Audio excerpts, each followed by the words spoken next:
Un día el ingeniero en sistemas, diseñador, programador del primer sistema operativo 100% libre del mundo, investigador y docente Diego Saravia, al quien tengo el honor de conocer personalmente, me manda el siguiente mensaje por WhatsApp, preguntándome qué me decían estas líneas. Estas líneas, estas continuidades, estos trazos, que yo no sabía de dónde rayos los había sacado, pero básicamente me preguntaba qué le decía esas líneas, ¿no? En la primera tenemos a Bruno Spinoza, Diderot, Dolbach, Feuerbach, Marx, Nietzsche, Deleuze, Negri. Y en otra línea tenemos a Bruno, que es Giordano Bruno, a Bohème, a Rosa Cruz, a Swedenborg, Steiner y Buber, a la ecología profunda y el concepto de las comunidades espirituales horizontales. Si hay algo que a mí me fascina a la hora de hacer ensayos en cualquier formato, es la combinación de seres extraños entre ellos, o que parecerían ser seres extraños entre ellos, y empezar a mezclarlos, cual científico loco que mezcla pócimas, y ver ahí qué surge, qué pensamiento, qué idea surge. Es a lo que yo suelo llamar desvío o extrañamiento como metodología para producir ideas, pensamientos ensayísticos, lo cual ya esto me fascinó, aunque no sabía qué rayos quería decir. Resulta que que Diego Saravia había estado teniendo una conversación con ChatGPT en la que justamente indagaba en la relación entre los seres humanos y la tecnología. Y a medida que le fue haciendo preguntas, le fueron de pensamientos, de diferentes pensamientos de cómo concebir la tecnología y la relación con los humanos, le fueron saliendo estos trazos, estas líneas. A partir de esta imagen salió el siguiente intercambio de audios que he editado en forma de podcast ensayo. Interrumpiré algunos de estos audios para mostrar imágenes de algunos fragmentos casi aforísticos que rozan lo poético, que han salido de la conversación que tuvo Diego con ChatGPT. Sí, me sorprendió mucho esa línea. Yo en el video ese que te mandé, bueno, ahí menciona a Spinoza y a Giordano Bruno, que yo la verdad que no los vinculaba para nada. Yo tenía una imagen de Giordano Bruno medio como loco que había dicho algunas cosas, pero no a ese nivel. Y bueno, le pregunto a ChatGPT si trazamos una línea entre Giordano Bruno y Spinoza, ¿qué sigue? ¡Bum! Me largó todo eso. Y la verdad que me sorprendió. Yo a Nietzsche lo vinculaba más con los nazis, no con Marx. Por ejemplo, alguna vez lo había vinculado, pero nunca así. La verdad me sorprendió muchísimo. Y después también es sorprendente cómo sigue esa línea. Porque después también le pregunté eso y me nombró un montón de gente que no conocía, pero que parece sumamente interesante. Cosas como el ecologismo profundo, cuestiones feministas, bueno, un montón de teorías es muy interesante, ¿no? Después empecé a explorar ahí también con ChatGPT diferencias entre el positivismo y el pensamiento de Spinoza, Un montón de cosas realmente interesantes, la diferencia entre materialismo y ese pensamiento, la inmanencia, bueno, hay un montón de cosas ahí, la verdad que coincide mucho con lo que pienso, pero nunca lo había visto desde esa perspectiva. Y ese video que te mandé al final tiene, porque ahí habla un montón de cosas de Spinoza que sí, que son conocidas, pero plantea toda una teoría conspirativa de Spinoza para cambiar el mundo, que yo no tenía ninguna referencia. Entonces me pongo a buscar y no encontré nada. Al final del video habla de una tal doctora Chang que habría encontrado los manuscritos y que trabajaría según este lugar en tal universidad. Bueno, ChatGPT no la conoce, así que toda esa teoría parece, no sé si será cierta o un invento del que hizo el video. Pero más allá de eso, es interesante todo lo que dice de Spinoza. Sí, plantea también la cuestión de los cyborg, la cuestión de la inteligencia artificial, porque bueno, se plantea, digamos, el posthumanismo, entonces yo también le pregunto sobre el transhumanismo y él empieza a especular a ChatGPT, bueno, planteo cuáles son las diferencias.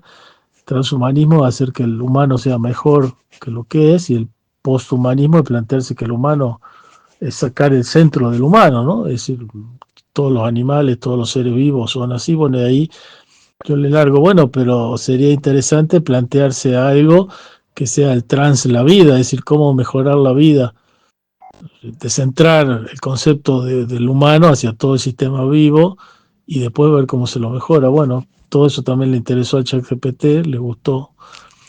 Y claro, y lo vincula con otro que también me mencionó ahí, como los espinosistas actuales. Hay una mujer que planteó toda una teoría de los cyborg. Claro, y ellos plantean en definitiva la inteligencia artificial, no lo ven tanto como un peligro, sino como una nueva forma de vida, ya que hablan de descentralizar al humano, o sea que el centro no es el humano, es todo un sistema vivo, la IA es uno más, un sistema vivo más, un ser vivo más, digamos. Lo toman como eso y bueno, a partir de ahí parece que hacen un montón de especulaciones, así que la verdad que me sorprendió todo esto. Ellos reemplazarían el pienso, luego existo, por el respiro, luego participo. Claro, porque ponen el centro en el materialismo y en la inmanencia, ¿no? O sea, lo que importa es el sistema vivo, los seres vivos que son materiales, y a partir de ahí se construye todo lo demás. Pero bueno, está una cuestión ahí del deseo, del poder, de que los seres humanos quieren cosas concretas y eso va mucho más allá de la lógica, algo que yo siempre también dije, pero bueno, esto se ve que lo han pensado desde ese otro punto de vista, que la razón no te plantea objetivos, la razón te puede decir cómo llegar a un objetivo, pero el objetivo viene de otro lado. Bueno, aquí esto lo tienen claro, viene de la vida, del sistema vivo, de los deseos, y la razón ayuda a eso.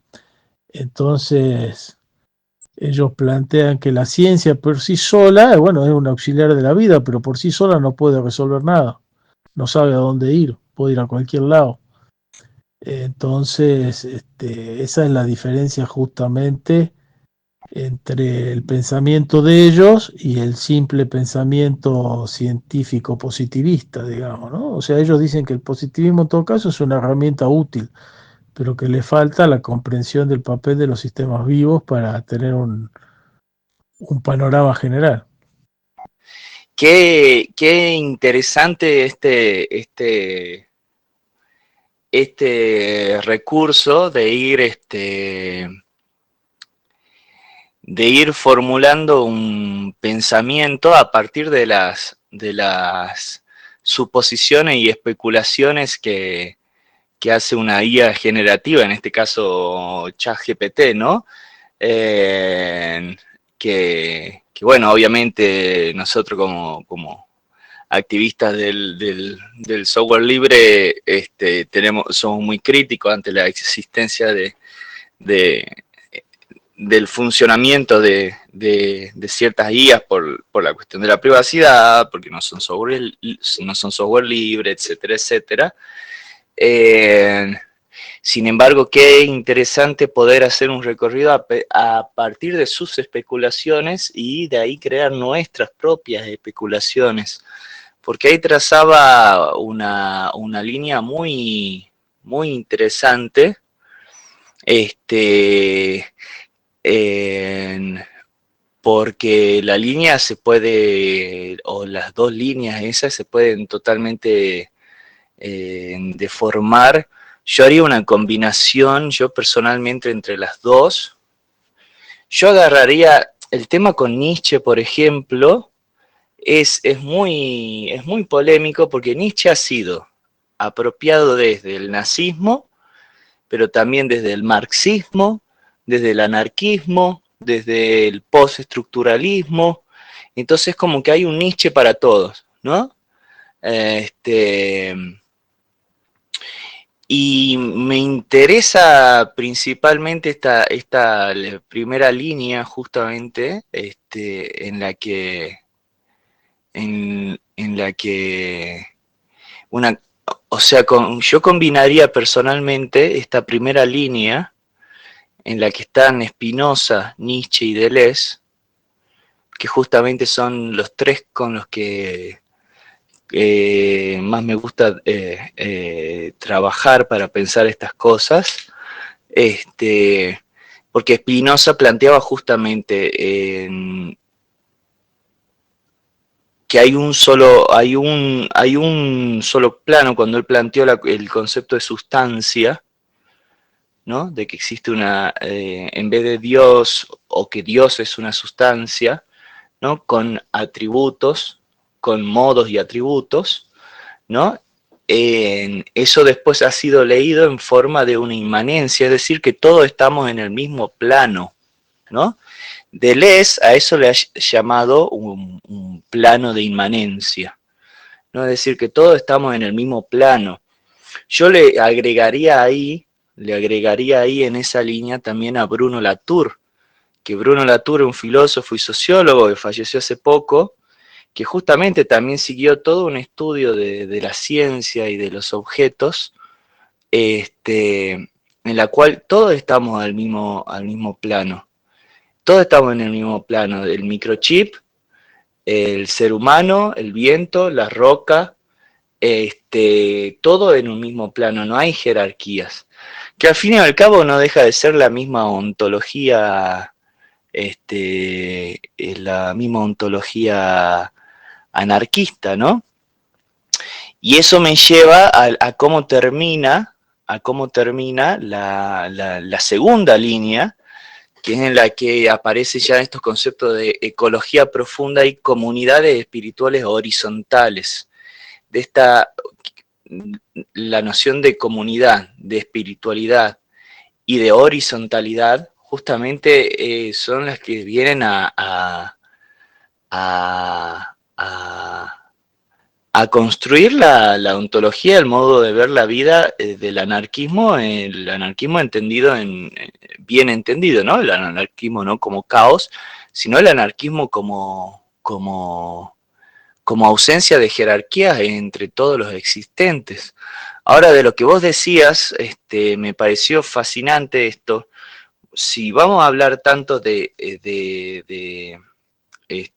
transhumanismo, ¿no? Transhumanismo, pero al final, de hecho, en toda la filosofía de la tecnología o la sociología de la tecnología de que te menciono, Bruno Latour, está justamente pensada en de hacer, a ver, no sé, no me va a salir la palabra, pero hacer un estudio no antropocéntrico del fenómeno técnico, ¿no? O sea, no en el que el ser humano esté en el centro y que un estudio de la técnica es como simplemente un ser humano usando técnicas, sino que hay un montón de asociaciones entre seres humanos y materialidades que producen el fenómeno técnico, ¿no? Entonces, si ya no se trataría de un transhumanismo, sino de un habías dicho transvida o algo así, una transvitalidad.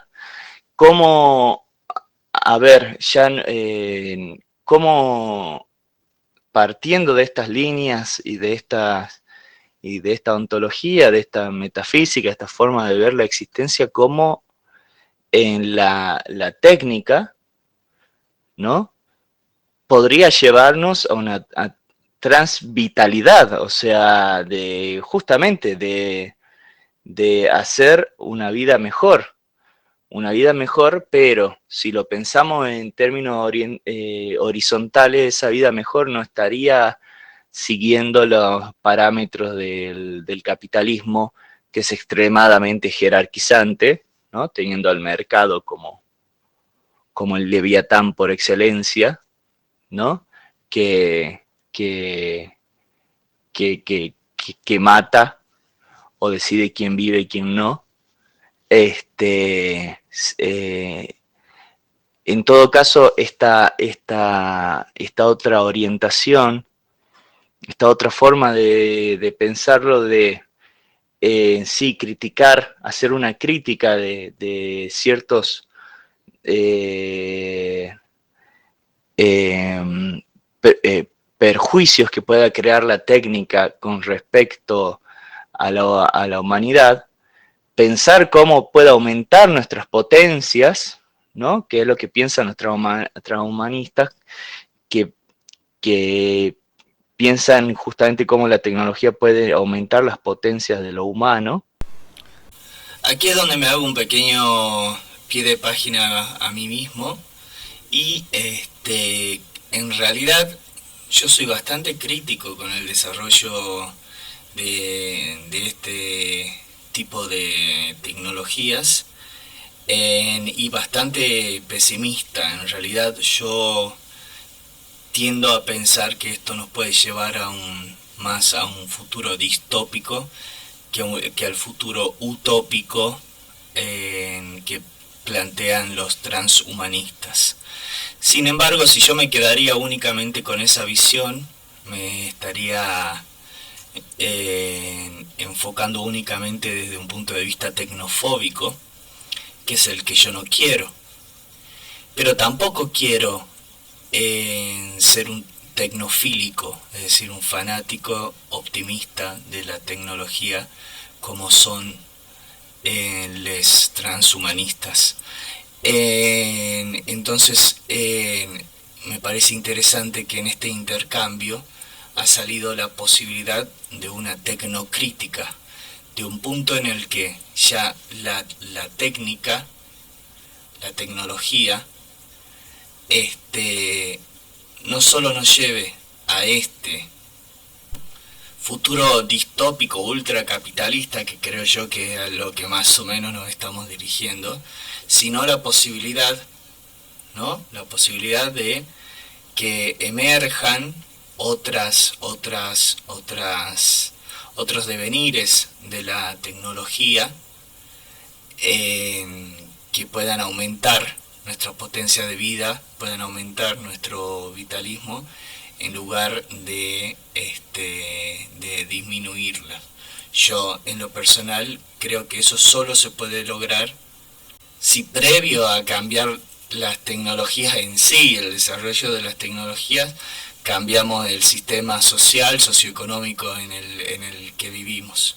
Creo que en todo caso las IA, las tecnologías digitales en general, obvio que son maravillosas y pueden aumentar nuestra potencia de vida, pero creo que eso solo se podría lograr con otro sistema social, un sistema social más bien horizontal, más cercano al anarquismo bien entendido. Ahí posiblemente la autora que decías que habla de los cyborg en un sentido positivo es Donna Haraway, ¿no? Eh, bueno, ¿por qué no podemos empezar a pensar, pero de manera horizontal, no de manera capitalista, sino de manera horizontal, anarquista, un transvitalismo, es decir, una serie de asociaciones entre lo humano y el resto, que podríamos llamarlo no humano, los objetos técnicos, digamos, que hagan de esta vida una vida mejor, pero una vida en sentido horizontal, porque si vamos a tomar el anarquismo, vamos a tomar a Deleuze, a Spinoza, o incluso al mismo Nietzsche en ciertas lecturas de Nietzsche, tenemos que pensarlo en comunidades espirituales horizontales. Ah, y otra cosa que me parecía súper interesante de lo que estabas diciendo.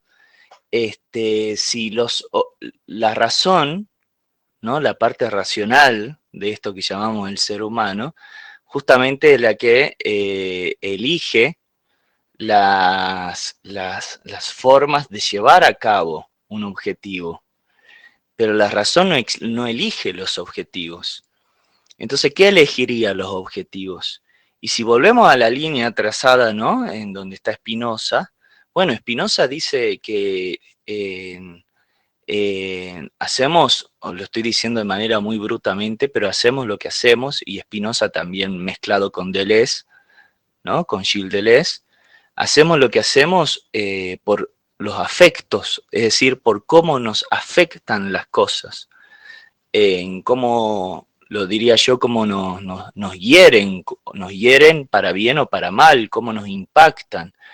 En Spinoza habló principalmente de afectos tristes y afectos alegres, pero creo que lo que lleva a nuestros objetivos, lo que decide nuestros objetivos, en realidad es una cuestión justamente, podríamos decirle, espiritual, sentimental, del corazón. La razón lleva a cabo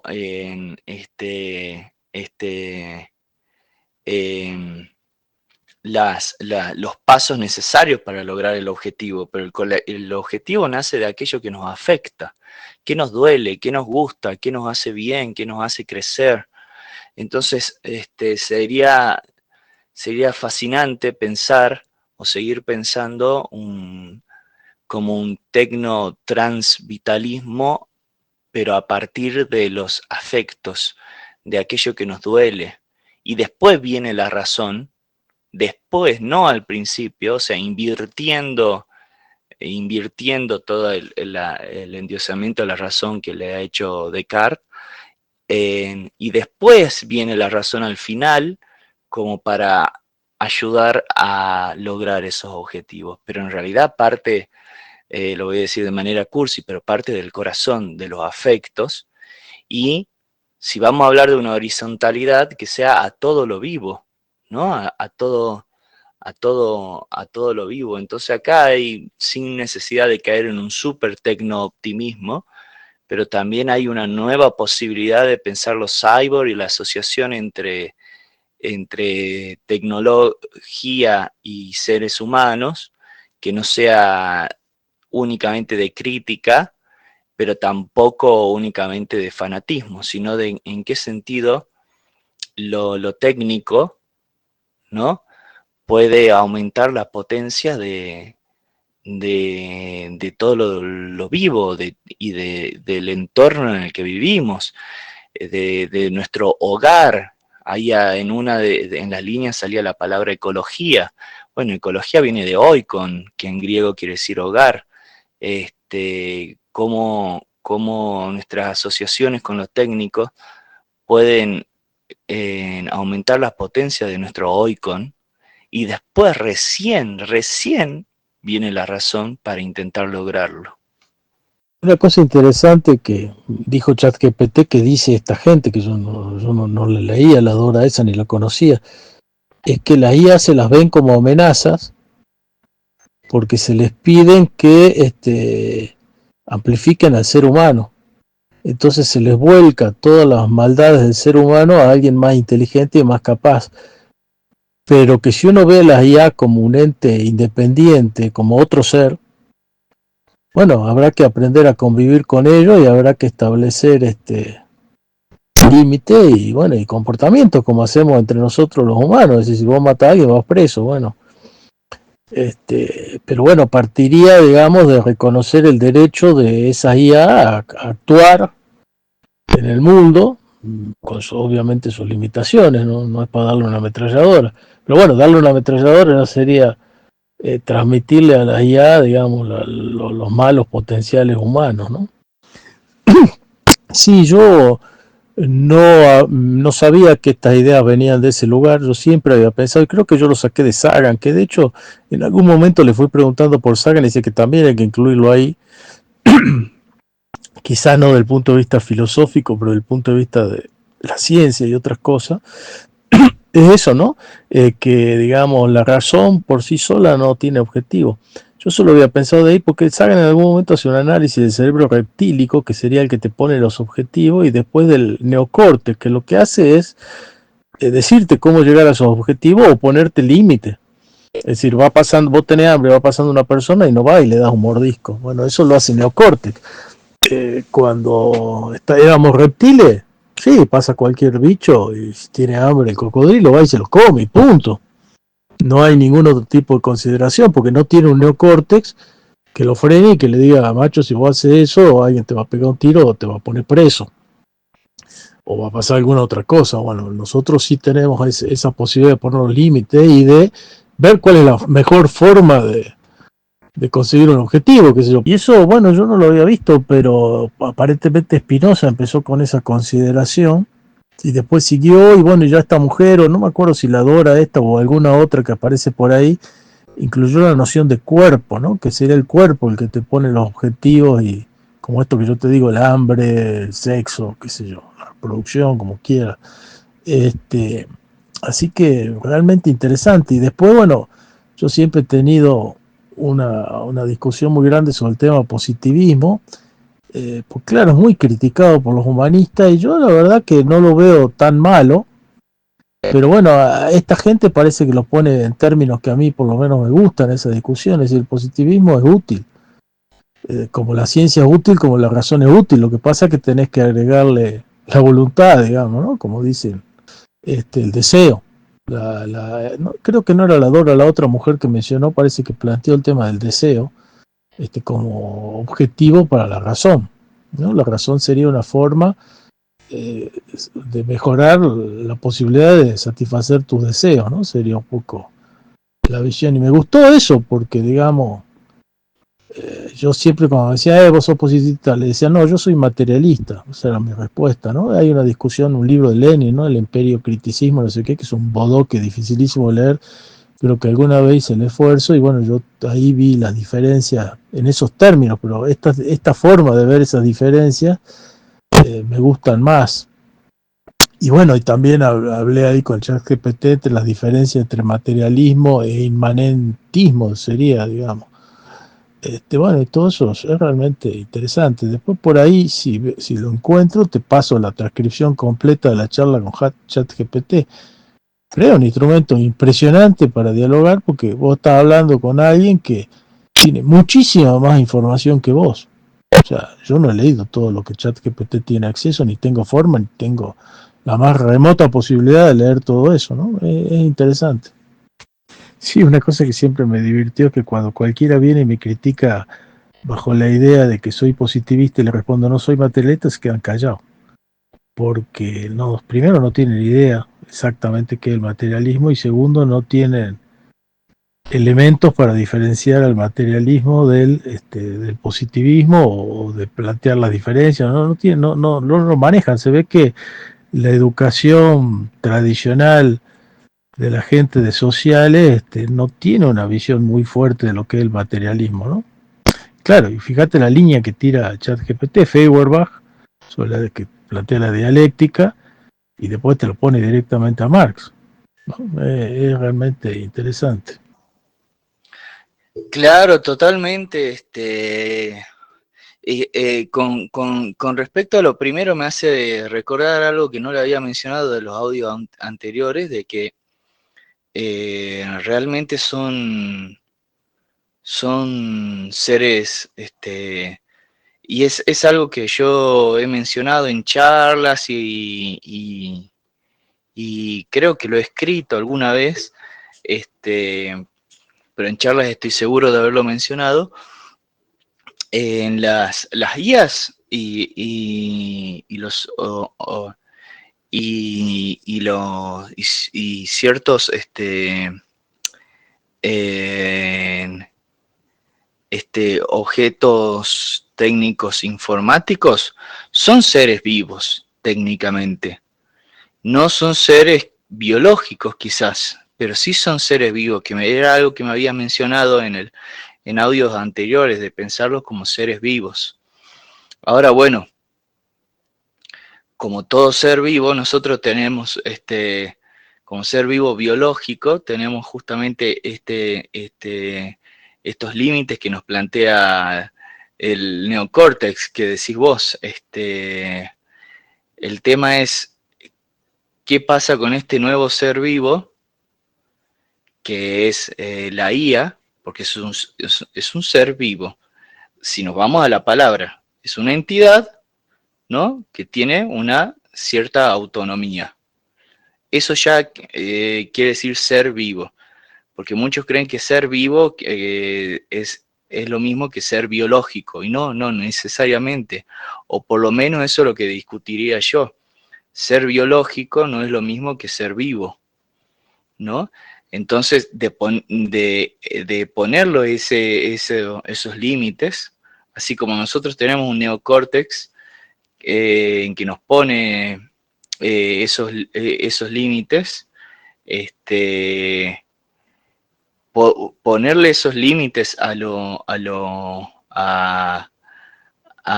este nuevo ser vivo que es la IA, porque si no, justamente puede, que yo te hablaba del aumento de las potencias, pero puede aumentar las potencias malas del ser humano, ¿no? Que es lo que decía recién, justamente. Ahora, yo creo que es fascinante lo que está pasando y la cantidad de información y lo interesante y por favor pasame si lo llegas a tener el chat que hayas tenido, ese intercambio que hayas tenido, esa charla, pero lo interesante de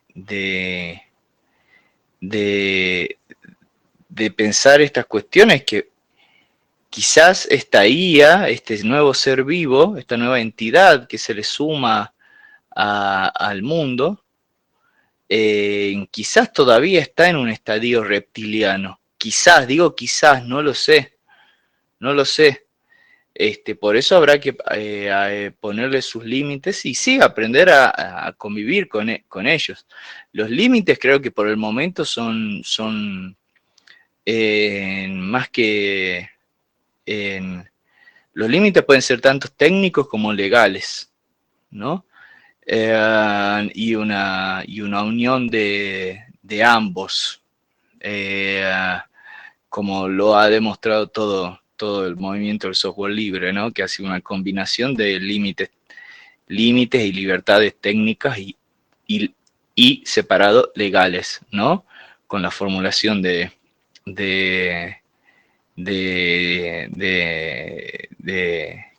¿cómo se dice?, de diferentes tipos de licencias, etcétera, ¿no? Cosa que en Europa ya está bastante adelantado, que ya hicieron toda la ley para que funciona todo a nivel Unión Europea para regular las IAs, porque quizás la IA todavía está en un nivel, aunque tenga una información increíble, todavía está en un nivel reptiliano, que si sigue aumentando sus potencias, ahí sí puede agarrar la metralleta, por usar la metáfora.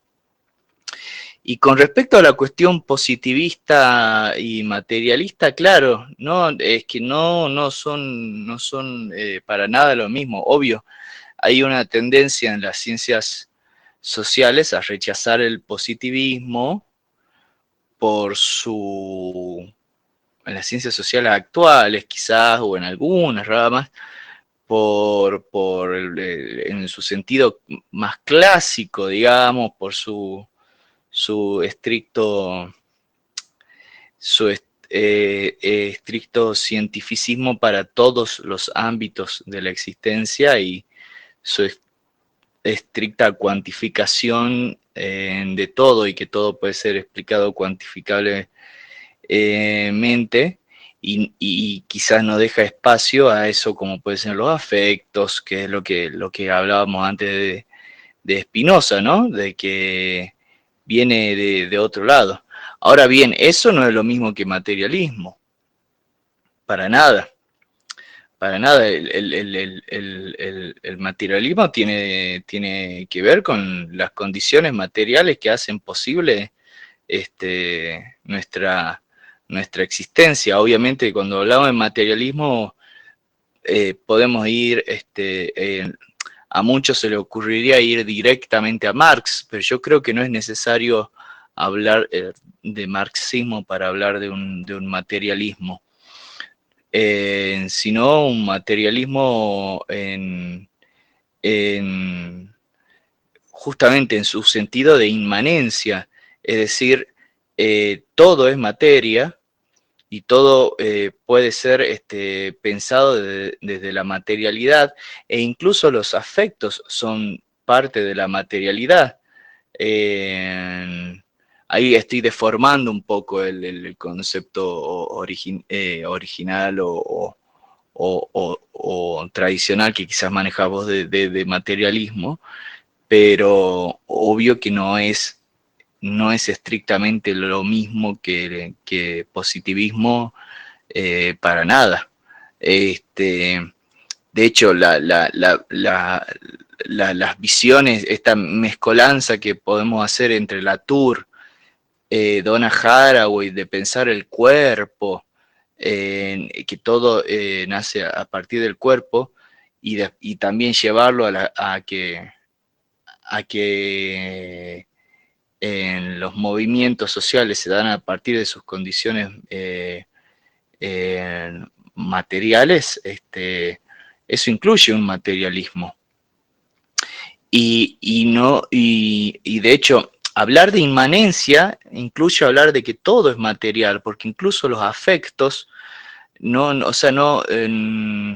por eso cuando hablábamos de lo espiritual hace un rato, quizás era en un sentido casi metafórico, porque los afectos, el dolor, la alegría, lo que queremos, lo que no queremos, hacia dónde nuestros objetivos y todo eso, no dejan de salir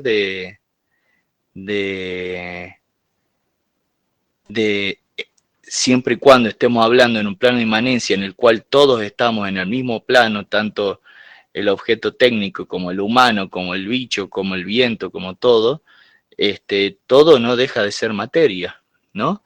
Lo llevé un poco para otro lado, la cuestión estricta del materialismo, pero también se lo puede pensar en ese sentido.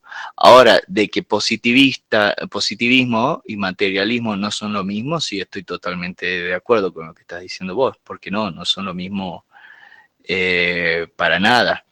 De hecho, hay posiciones estrictamente materialistas que no son positivistas, digamos, ¿no? Entonces, creo que va por ese lado.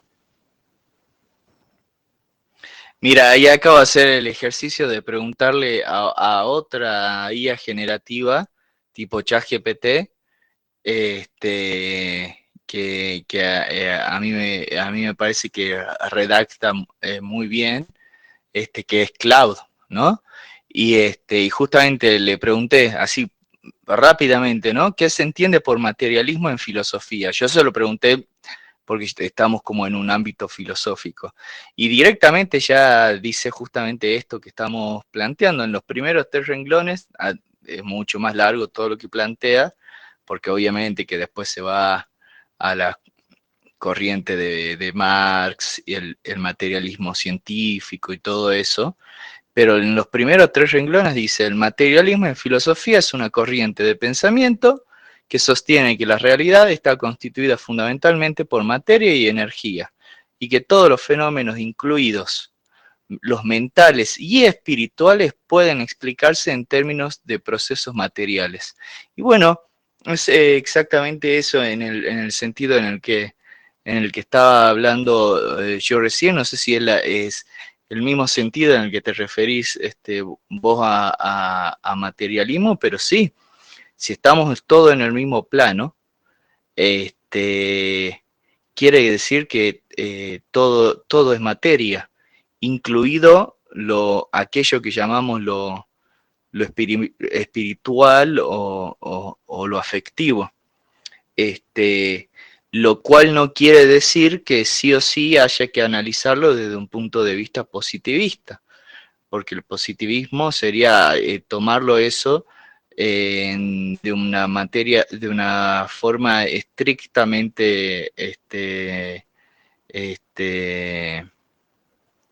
cientificista, que no necesariamente está mal para nada, porque la ciencia es maravillosa, o estrictamente cuantitativa. Puede haber otros materialismos que tengan esta misma noción de entender que todo es materia, incluso aquello que llamamos lo mental y lo espiritual, aunque no necesariamente desde una perspectiva positivista. Y la verdad que yo en lo personal, yo creo en la pluralidad, y no creo en en un anarquismo epistémico como plantearía Feyerabend, que se pueden combinar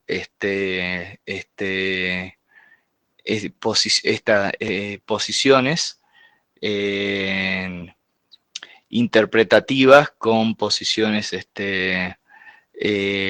más positivistas, solo que bueno, esto es muy incorrecto lo que estoy diciendo a nivel académico, porque se ha hecho una división tajante entre lo interpretativo y lo positivista.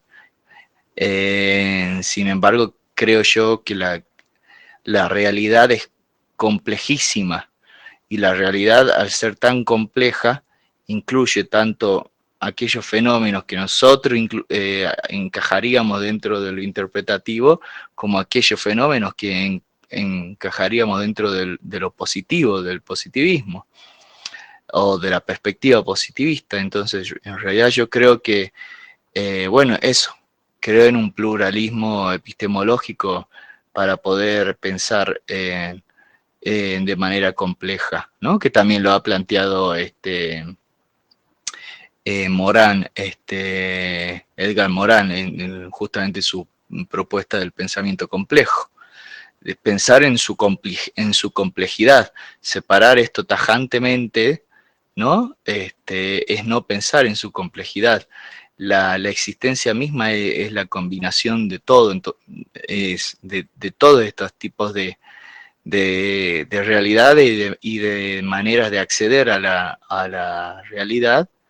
Y si hacemos una separación tajante entre lo positivista y lo interpretativista y lo crítico dialéctico y todo eso, al final solo estamos viendo segmentos. Y yo creo en esa pluralidad. Coincido, no creo que haya ningún método científico ni forma específica de llegar a algún conocimiento del tipo científico. De hecho, Ramanujan es un claro ejemplo de eso. No sé de dónde sale esa idea del método científico. ¿Quién dijo que la ciencia se llega a través de un método de forma exclusiva? Pero bueno, si Feyerabend dijo que eso no es cierto, en eso coincido. Es probable que se pueda establecer una línea de pensamiento que diga que si hubiese un método científico ya la ciencia desaparecería, porque cualquiera que quiera hacer ciencia aplicaría el método y ya. Yo defino la ciencia como un esquema de pensamiento que te permite predecir, bueno, a los productos de la ciencia es cómo se consigue eso, ¿no? Que te permite predecir fenómenos, y si vos tenés algo que te permite hacer predicciones, para mí es ciencia, y si no, no. Esa definición le molesta mucho a muchas de las ciencias sociales porque se sienten afuera. Puede ser, le digo, por ahí, como decís vos, la parte descriptiva es distinta a esta, ¿no?, que estoy diciendo. Pero bueno, también las ciencias sociales, algunas, por ejemplo, la encuesta es predictiva, obviamente tiene errores.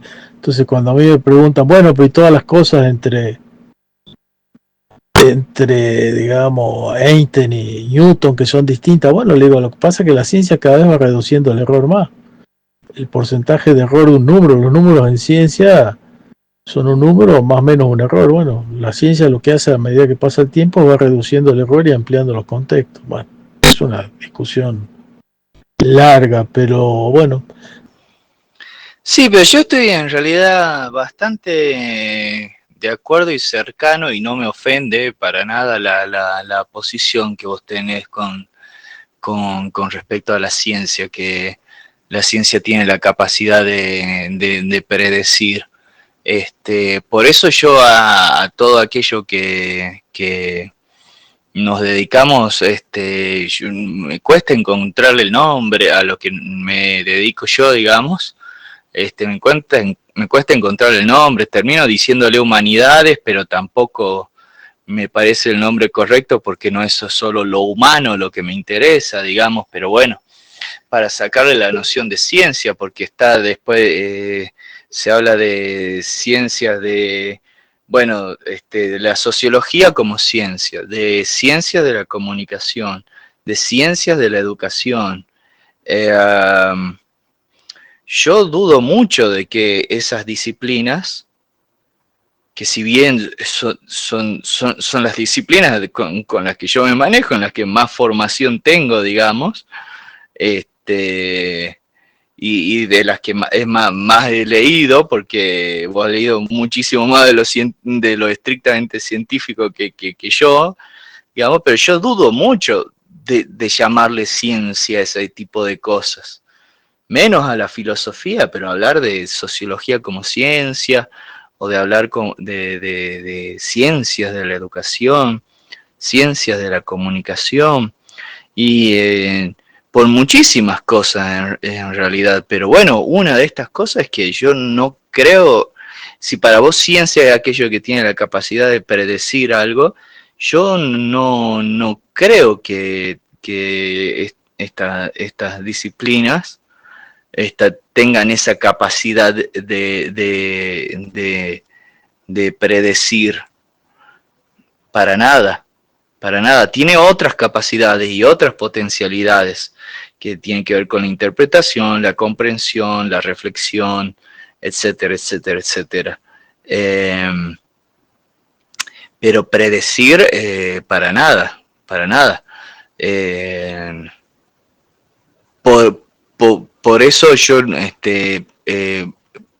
creo que no tiene que haber una contraposición, sino que tiene que haber una complementación entre esto que es estrictamente de ciencia, ¿no? Y aquello que no sé bien qué nombre ponerle, porque incluso a veces, muchas veces digo ciencias sociales, porque bueno, ya es la expresión común, pero no considero, yo personalmente dudo mucho a lo social, o por lo menos a estas disciplinas que te he mencionado, de llamarle ciencia, no solo por la por la, por la, por la, ¿cómo se dice? Por la capacidad de predecir, sino por muchas otras cuestiones. Yo en lo personal me considero más un ensayístico, un ensayista, digamos, y, y el ensayo, no, el ensayo más bien experimental, cuasi filosófico, literario, artístico, no tiene no tiene una capacidad ni tampoco una pretensión de predecir, ¿no? Así que sí, yo soy del equipo de no llamarle ciencia a esas cosas. De hecho, en mis clases, cuando tengo que dar sociología o bueno, la misma filosofía o cosas así, jamás utilizo la palabra ciencia. Diego Salario me mandó un PDF que le generó el mismo ChatGPT de los intercambios, de las conversaciones, entre comillas, que había tenido entre ambos, pero por algún error por algún error o por ser demasiada información, no lo sé, están extremadamente resumidos y solo por segmentos, lo cual este accidente técnico para mí le ha dado una estética casi aforística que me parece súper interesante. No, y en este texto está varias preguntas, indagaciones que iba haciendo Diego con ChatGPT, hasta que llega una que está acá, la señalé en amarillo, que me resulta extremadamente interesante, porque él, ¿no? Está dividido usuario, asistente, ¿no? Usuario obviamente es el asistente de ChatGPT. Y acá en una parte él le plantea simplemente, o así quedó planteado, casi aforísticamente, materialismo versus inmanentismo, ¿no?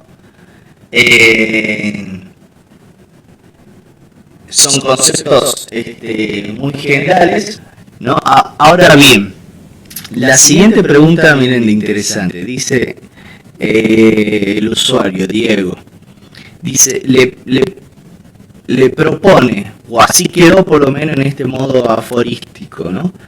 Un enfoque que integre materialismo, inmanentismo e IA.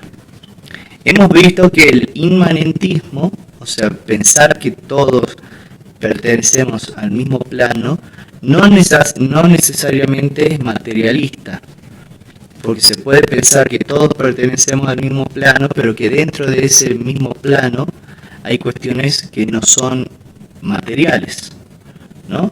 Ahora bien, podemos pensar un inmanentismo, es decir, que todos pertenecemos al mismo plano, pero que en ese mismo plano, todo lo que está en ese mismo plano es de carácter estrictamente material, ¿no?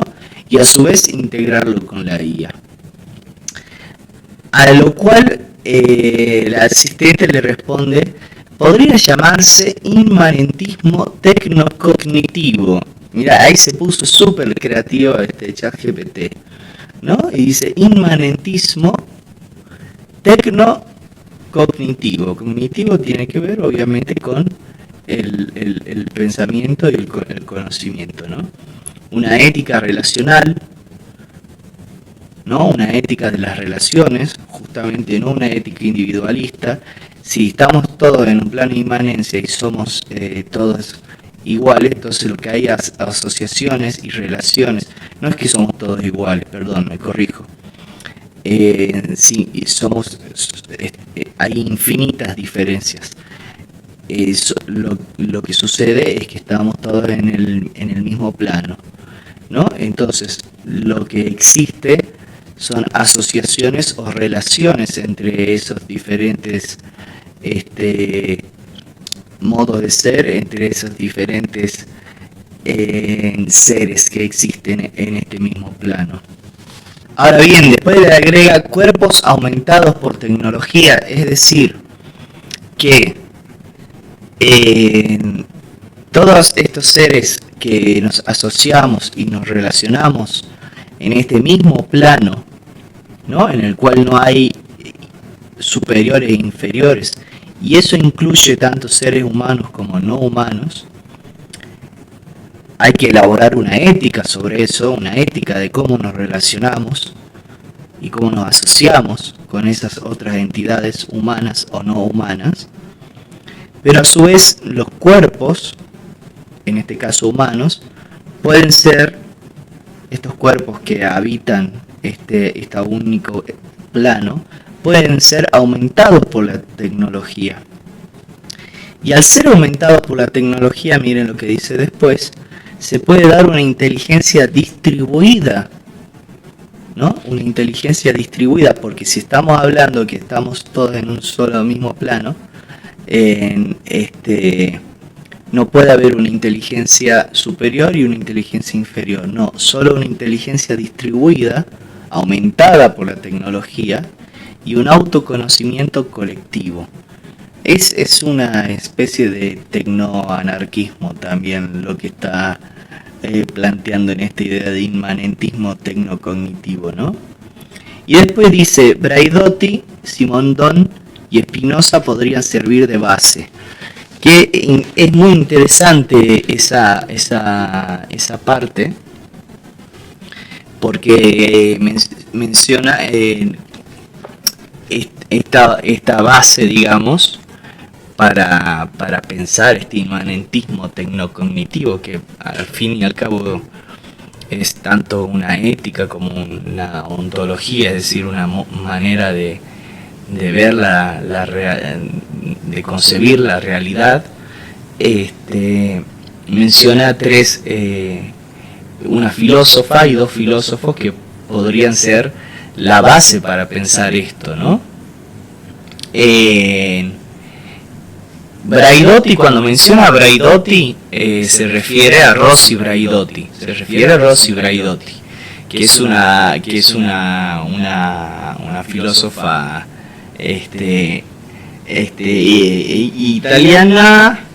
italiana holandesa, si no me equivoco, que justamente ha pensado la cuestión de una ética inmanente, y también desde un punto de vista posthumanista, es decir, es muy interesante porque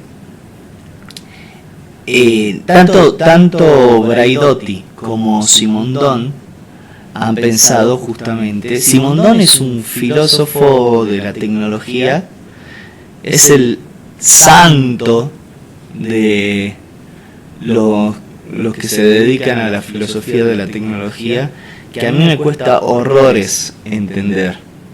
Para mí sus libros son muy difíciles, pero las pocas cosas que entiendo me resultan interesantes, por lo menos algunas. Su libro más famoso es El modo de existencia de los objetos técnicos, y justamente tanto Braidotti como Simondon estudian las transformaciones del ser humano, pero en su relación con los otros modos de ser de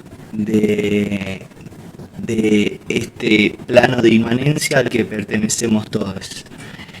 Es decir, el ser humano se va transformando, el ser humano y los otros seres se van transformando en las relaciones o asociaciones, ¿no? Diría Bruno Latour, que se van produciendo en este plano, y no que el ser humano se transforma únicamente a sí mismo y por sí mismo, sino en las relaciones con todas las entidades, en la naturaleza, lo tecnológico, etcétera, etcétera, etcétera, ¿no? En lo personal, mucho más interesante me parece lo que plantea Rosy Braidotti, ¿no? Que ella, en primer lugar, ha planteado una ética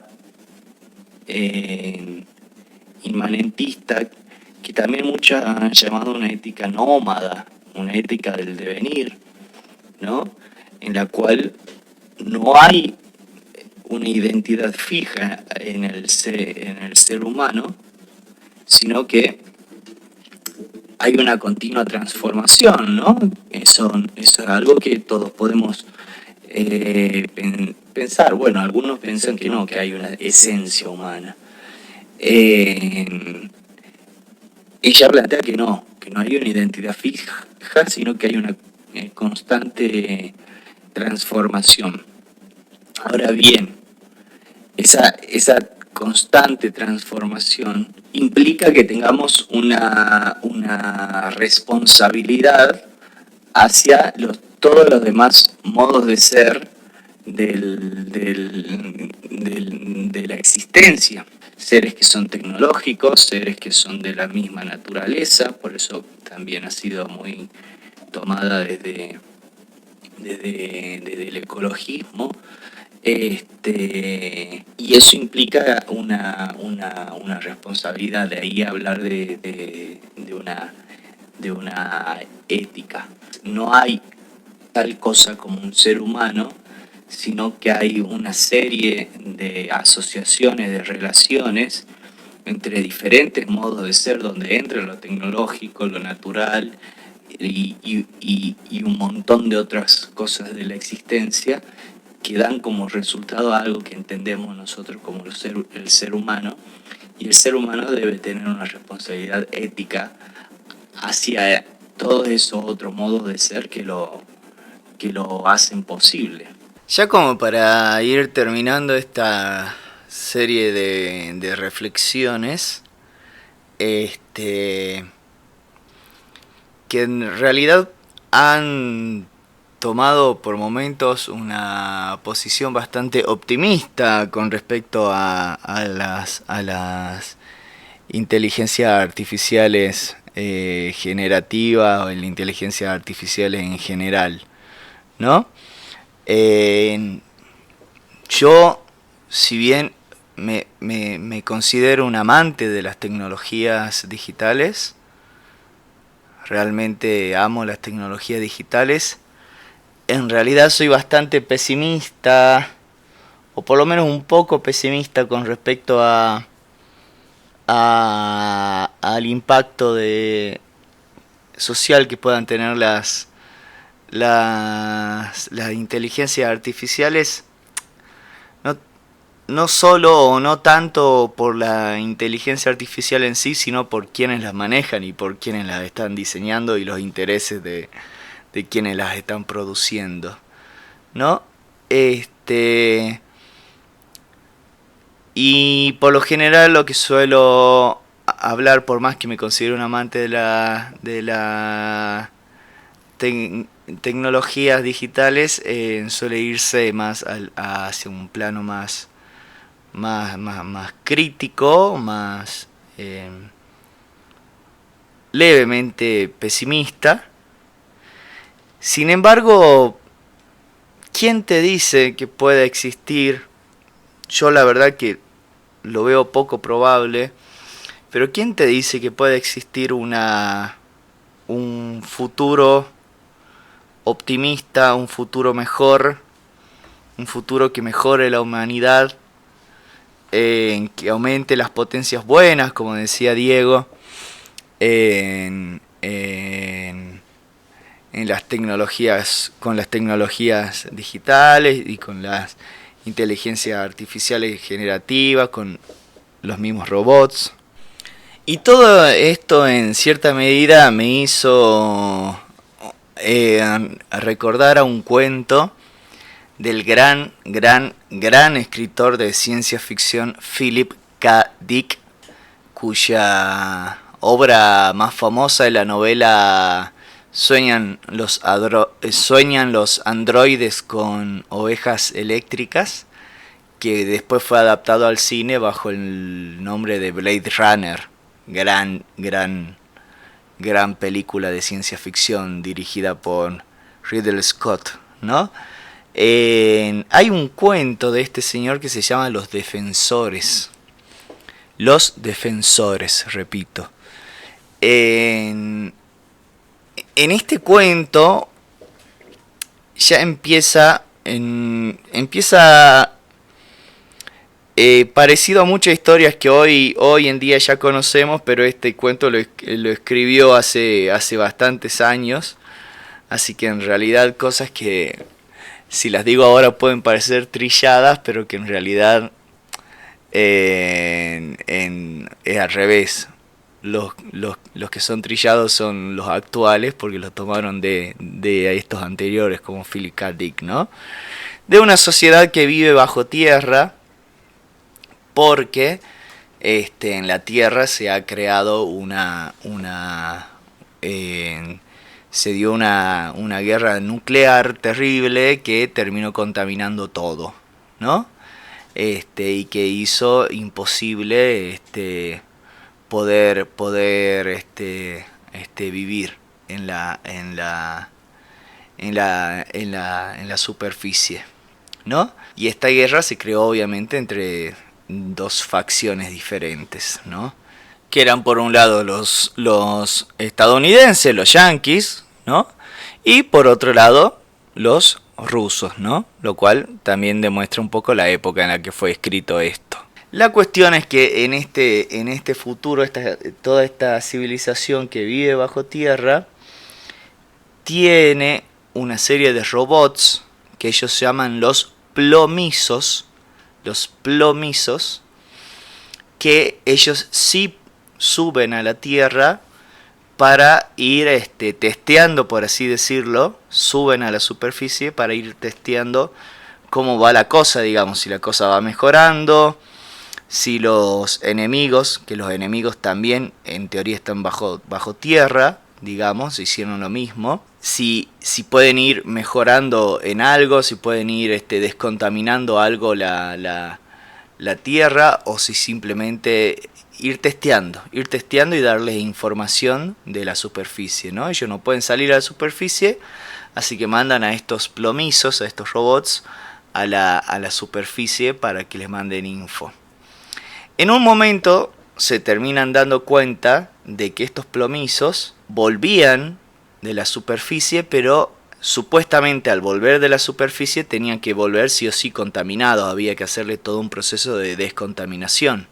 Sin embargo, se dan cuenta que estos plomizos están volviendo, ¿no?, de la superficie a toda esta ciudad que está bajo tierra, y no están contaminados.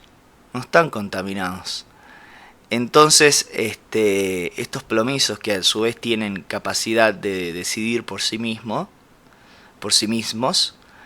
y que obviamente evitan que los seres humanos salgan a la superficie, digamos, en teoría para protegerlos, se arma una pequeña revolución ahí bajo tierra, porque los seres humanos se dan cuenta que los plomizos no están volviendo contaminados, cosa que es bastante sospechosa, y se arma una pequeña guerra entre los seres humanos y los plomizos, que los plomizos, repito, tienen como una conciencia propia, han llegado a la singularidad y pueden decidir si le permiten a los seres humanos subir o no a la superficie, si ya está apta o no la superficie para subir. Se arma como una pequeña guerra, terminan ganando los seres humanos, que matan a varios plomizos y salen a la superficie. Cuando salen a la superficie, obviamente los seres humanos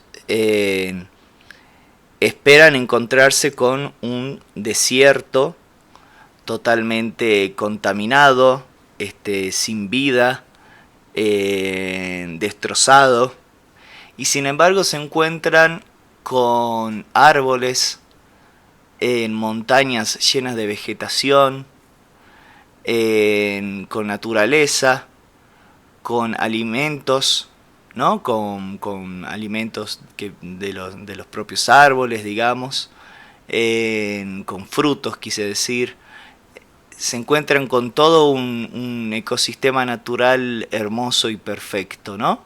Ahí se encuentran con otros plomizos que están fuera y le explican a los seres humanos que lo que pasa es que los plomizos se dieron cuenta que los seres humanos eran incapaces de llevar a cabo una buena sociedad, porque básicamente se vivían peleando entre ellos, ¿no?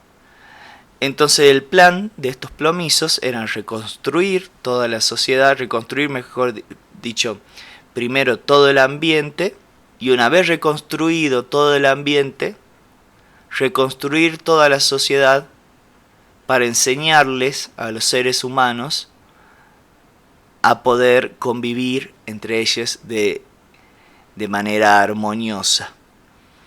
Y de hecho hay una parte en la que los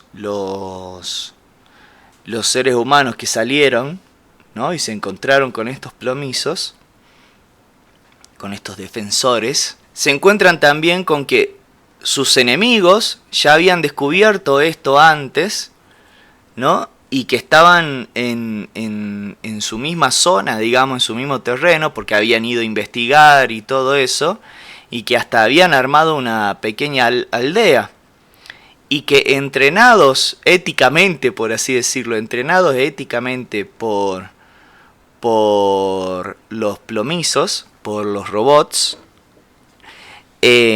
habían creado una pequeña aldea en la cual cooperaban todo entre ellos de un modo totalmente anarquista entendido en el buen sentido. Recordemos que el verdadero anarquismo lo que plantea era el apoyo mutuo, la solidaridad, la cooperación, ¿no? Habían creado toda una comunidad y le invitaban, ¿no? Le invitaban a estos ex enemigos, porque ya no los consideraban unos enemigos, porque habían sido entrenados éticamente de forma diferente por los robots. Los invitaban a que sean parte de su comunidad. Y uno de los tipos, ¿no? Supongamos que uno es yanqui y el otro era un ruso, porque ya no existe ni Estados Unidos ni Rusia, ¿no? En ese momento, en ese futuro. Entonces el yanqui le dice al ruso: ¿cómo nuestra comunidad? Le dice al ruso. Este lugar es nuestro, este terreno es nuestro. Les leo textualmente lo que dice en el cuento de Philip K. Dick. ¿Quieren vivir en nuestro pueblo?, sonrió el coronel ruso. Trabajaríamos con más comodidad y nos harían compañía.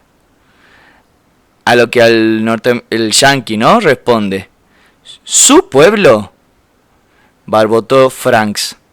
Es norteamericano, es nuestro. Entonces interviene el robot, el plomizo, y dice: cuando nuestros planes se completen, me dio el plomizo, el término será intercambiable. Nuestros significará de la humanidad. Señaló el avión que estaba calentando los motores.